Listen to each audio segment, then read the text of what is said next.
Semakin batuha umur kita, bukan semakin mengurangi ibadah, bukan semakin mengurangi duduk di majelis ilmu, tidak. Seharusnya semakin kita umur kita bertambah, semakin usia kita bertambah, semakin kita mendekatkan diri kita kepada Allah Subhanahu wa taala dengan beribadah, dengan menuntut ilmu agama. Itu yang wujud. Kita sekarang semakin bertuha umur, padahal mampu hanya masih ibadah, mampu hanya menuntut ilmu. Semakin bertambah umur, bertambah usia, mereka semakin dekat lawan Tuhan. Kenapa itu? Karena mereka mengharapkan itu di saat beribadah, di saat menuntut ilmu, disitulah Allah Subhanahu wa taala mencabut roh mereka dalam keadaan ibadah dan ilmu, akhirnya mati dalam keadaan husnul khatimah. Nah, ini yang kita harapkan, yang kita mohon-mohonkan kepada Allah, yang kita minta kepada Allah Subhanahu wa taala itu. Demikian. Dalam masalah umur bukan berarti kita bertambah umur itu semakin kita menyibukkan dengan urusan dunia.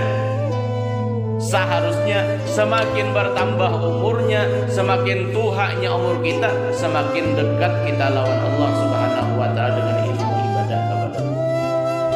Nikah ada aja saja. Semakin bertambah umur usia, semakin tak banyak mengurusi dunia. Oke lah, misalnya kita belum mampu meninggalkan urusan dunia, tapi jangan kita meninggalkan akhirat. Tapi jangan kita lebih mengutamakan dunia daripada akhirat. Kebanyakan orang lebih mengutamakan urusan dunia daripada urusan akhirat. Padahal umur sudah 50, umur sudah 60, umur sudah 70. Kenapa lagi yang hendak dihadapkan kepada Allah?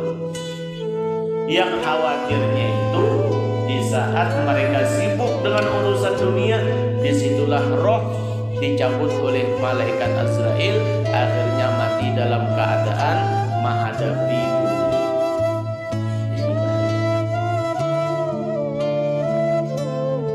Makanya syariat itu, yang pertama dari syariat itu harus kita pertahankan sampai akhir hayat kita.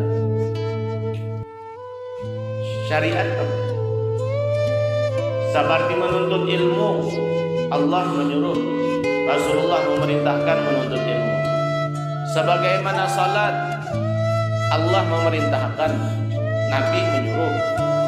Nah, semua itu ibadah kita pertahankan sampai akhir hayat kita. Jadi kita di akhir umur masih dalam keadaan berpegang dengan syariat, masih dengan berpegang, masih dengan kita mengamalkan yang namanya tarikat.